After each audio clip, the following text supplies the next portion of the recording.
এত আনন্দের মধ্যে একজন মন খারাপ করে অনেকটা দূরে বসে আছে। কেন বসে আছে পরে বলছি। তোমাদের সাথে আগেই একটা ভিডিও শেয়ার করেছিলাম, ওখানে বলেছিলাম যে পরে আমি একটা ভিডিও নিয়ে আসবো খুব তাড়াতাড়ি। তো ওটা ছিল আমার ওয়েডিং লুক। আর এখানে এসে চারিদিকটা এত সুন্দর ডেকোরেশন করেছে, এত ভালো লাগছে।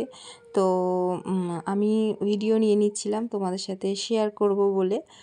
তো আর একা একা চারিদিক ঘুরে বেড়াচ্ছিলাম, কারণ সাথে আমার কেউই ছিল না। আর এটা ছিল ব্রাইডের স্টেজ, যেখানে মনে হয়েছিল আমি গিয়ে দুটো ভিডিও নিয়ে নিই, কিন্তু ফোন ধরার মতন কেউ ছিল না। ब्राइड करने आई हूँ तो मेरे साथ मेरे असिस्ट नहीं है। এরই মধ্যে আমার ব্রাইড এসে গেছে, আর আসার পরেও ছিল অনেকগুলো রিচুয়াল।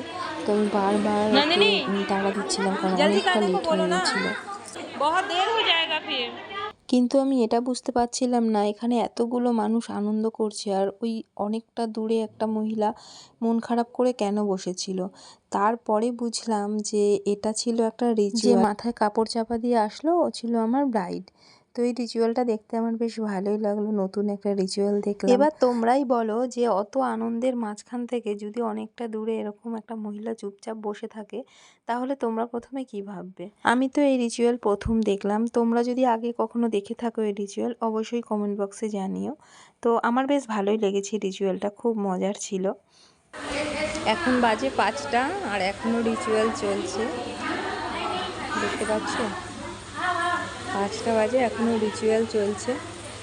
তো 3টে থেকে আমি ওয়েট করছি। শেষে ব্রাইডকে সাজাতে বসলাম, তখন বাজে 6:30। আর ততক্ষণে আমি আমার কি করব একা একা, তো কিছু লাইটিংয়ের ভিডিও করে নিচ্ছিলাম। কারণ এই একই সেম জায়গায় আমি যখন দুপুরবেলায় ভিডিও করেছিলাম একরকম লুক ছিল, কিন্তু এখন পুরো অন্যরকম একটা সৌন্দর্য। কত সুন্দর লাগছে, তাই না? চলো এবার দেখাই তোমাদের ব্রাইডকে। একটা দুঃখের কথা কি জানো তো, আমি ব্রাইডের ঠিকঠাক ফটো ভিডিও শ্যুট সেরকম নিতে পারিনি, কারণ লাইটের সেটআপ ঠিক ছিল না। আর এতটাই লেট হয়ে গেছিলো যে আমাকে ব্রাইডকে তাড়াতাড়ি ছেড়ে দিতে হয়েছিল, কারণ ফটো ভিডিও নিতে গেলে আরও অনেকটা লেট হয়ে যেত ব্রাইডের, সেই কারণে। আর একটা মেকআপ আর্টিস্টের কাছে এটা কষ্টদায়ক, এর থেকে আর কিছু হয় না যে একটা ব্রাইডকে রেডি করার পরে তার ফটো ভিডিও ঠিকঠাক নেওয়া যায় না। এই কষ্টটা শুধুমাত্র একজন মেকআপ আর্টিস্টই বুঝবে। আর এদিকে দেখো, বাইরে আমরা যখন বেরিয়েছি তখন বারাত এসে গেছিলো।